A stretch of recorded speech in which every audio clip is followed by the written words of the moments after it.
Hey, well, all right, sir, here we go there, and what are they going to give for? I've been $600 down here, now 10 and now 25 and now 35 and now 50 now 60, will you give me 60 now 75, 75 another $85 on the bottom there. There was a boy in Arkansas who wouldn't listen to his ma when she told him he should go to school.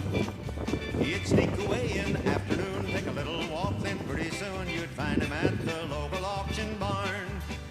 He'd stand and listen carefully, then pretty soon he began to see how the auctioneer could talk so rapidly. He said, oh my, it's do or die, I've got to learn that auction cry, gotta make my mark and